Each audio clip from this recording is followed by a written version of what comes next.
પારડી પંથકમાં ઠેર ઠેર હોલિકા દહન પર્વની ઉજવણી સાથે હોલિકા માતાને પ્રગટાવી દર્શન કર્યા।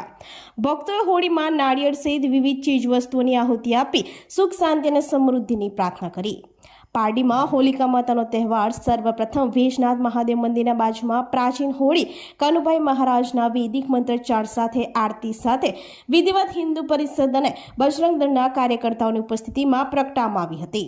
આ પ્રસંગે પારડી પીઆઈ ગઢવી મંદિરના ટ્રસ્ટના ટ્રસ્ટી કાર્યકર્તા અમૃતભાઈ પ્રજાપતિ, સંજયભાઈ બારિયા, વિશ્વ હિન્દુ પરિષદ બજરંગ દળના અમિત ભંડારી, યોગેશ પટેલ, કીર્તિ ભંડારી, અમિતભાઈ રાણા, શ્રેયાંશ સોની, સંજીવ ભટ્ટ, ભરતભાઈ પટેલ વકીલ સહિત અગ્રણીઓએ વિધિવત પૂજા કરી હતી, આરતી કરી હતી। વિશ્વ હિન્દુ પરિષદના અને બજરંગ દળના કાર્યકર્તાઓ દર વર્ષે હોલિકા પ્રગટાવવાનો કાર્યક્રમ રાખે છે। આ વખતે પણ હોલિકા પ્રગટાવી હતી અને દરેક લોકોએ હોલિકામાં કપૂર, અબીલ, ગુલાલ, નારિયેળ, વિવિધ વાનગીઓની આહુતિ આપી મંગળ ફેરા કર્યા હતા। આ ઉપરાંત હોલિકા દહન કાર્યક્રમ Rana street, Pardi college road, Sai Shangrila society, Damani Zapa, Karmabhoomi dream city, Sona Darshan તેમજ પારડી તાલુકાના કોટલાવ તેમજ વિવિધ ગામડાઓમાં વિધિવત આરતી પૂજા કરી હોળી પ્રગટાવવામાં આવી હતી। વિધિવત પૂજા કરી લોકોએ શાંતિથી સુખ, સમૃદ્ધિ અને નિરોગીમય જીવનની પ્રાર્થના કરી હતી। મોટી સંખ્યામાં ભાવિક ભક્તો, બાળકો હોલિકા માતાની પૂજા કરી હોલિકાના દર્શન કર્યા હતા। આ વર્ષે હોલિકા તહેવાર પ્રસંગે વધુ પોલીસનો બંદોબસ્ત વચ્ચે દરેક વિસ્તારમાં શાંતિમય રીતે હોલિકા પ્રગટાવવામાં આવી હતી।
बोलो बोलो होलिका माता की जय।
हैप्पी होली।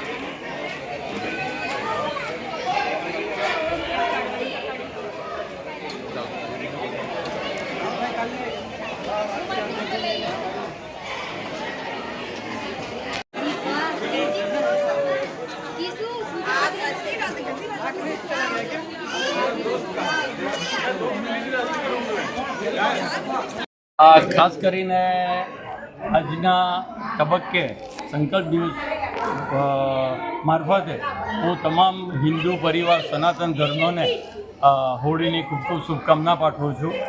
હોળીનો અને દરેક હિન્દુ તહેવારનો ખૂબ જ મહત્ત્વ રહેલું છે.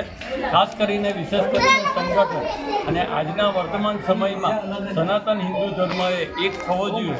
તો તમામ હિન્દુ પરિવાર એક થઈ એક જગ્યાએ હોળી પ્રાગટ્યના દર્શન કરે અને એની પૂજા કરે. એવી જ રીતે દિવાળી હોય કે ઉત્તરાયણ હોય, દિવાળી કોઈ પણ તહેવાર ગરબા હોય કે હિન્દુ પરિવારો એક થઈ ખભે ખભા મેળવી ઉજવે છે.